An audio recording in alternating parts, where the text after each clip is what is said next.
आज आपण शाही पनीर बनवणार आहोत।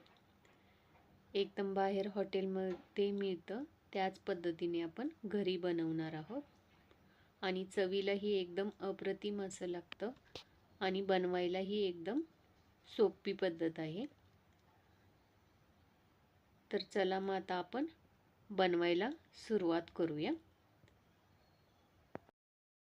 सुरुवातीला आपण ह्याचं वाटण तयार करून घेऊया। त्यासाठी मी कढईमध्ये 1.5 चमचा तेल घातलेलं आहे।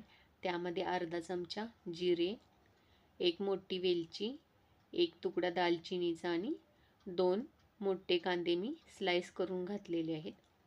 आता त्याच्यातच आपण आपल्या तिखटनुसार हिरवी मिरची, लसूण आणि एक तुकडा आल्याचा घालायचा आहे आणि हे आपण लालसर होईपर्यंत थोडंसं भाजून घ्यायचं।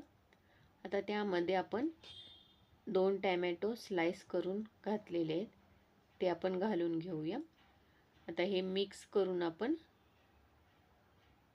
ह्यामध्ये अर्धा ग्लास पाणी घालून आपण हे झाकून ठेवायचं 5 ते 7 मिनिटं, म्हणजे हे एकदम आपलं शिजून तयार होईल।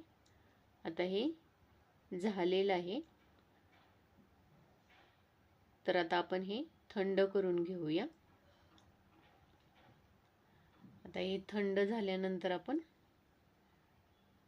मिक्सरच्या भांड्यात काढून घेऊया आणि ह्यामध्येच आपण वरून अर्धी वाटी दही घालायचं आहे आणि हे आपण ह्याची पेस्ट करून घेऊया। इथं आता आपली पेस्ट तयार आहे। इथं मी 200 ग्रॅम पनीर घेतलेलं आहे। पनीर आपण आपल्या आवडीप्रमाणे कट करून घ्यायचं। आता एका कढईमध्ये 1 चमचा तेल आणि 2 चमचे तूप घालून घ्यायचं आहे। त्यामध्ये आपण अर्धा चमचा जिरे घालून घेऊया, अर्धा चमचा धने जिरे पूड, अर्धा चमचा गरम मसाला, 1 चमचा लाल मिरची पावडर घातलेली आहे। तिखट आपल्या आवडीनुसार कमी जास्त करून घ्यायचं। हे मसाले एकदा परतवून घेऊया तेलामध्ये। आता ह्यामध्येच आपण वरून वाटण केलेलं घालून घेऊया। गॅस आपण एकदम कमी करून घ्यायचा आणि हे आपण मिक्स करून घेऊया।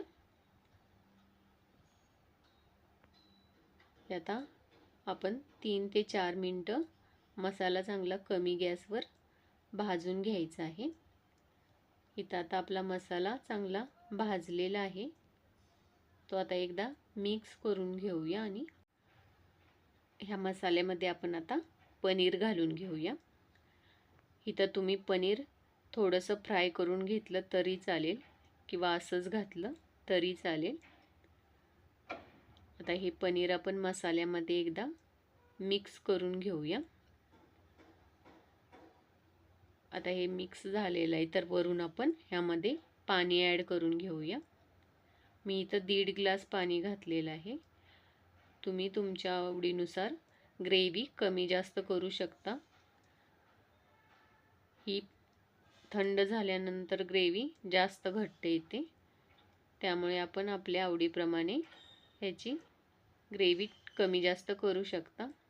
आता ह्यामध्ये वरून आपण चवीनुसार मीठ, 1 चमचा कसुरी मेथी चुरून घालायची आहे।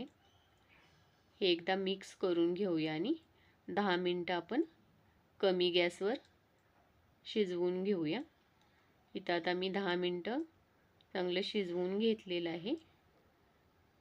तर आता आपण ह्याचा गॅस बंद करून घेऊया आणि वरून कोथिंबीर घालून घेऊया। आता आपण ह्याची प्लेटिंग करून घेऊया। तुम्हाला माझी रेसिपी आवडली असल्यास लाईक करा, कमेंट करा आणि चॅनेलवर नवीन असाल तर चॅनेलला सबस्क्राईब करा। थँक्यू।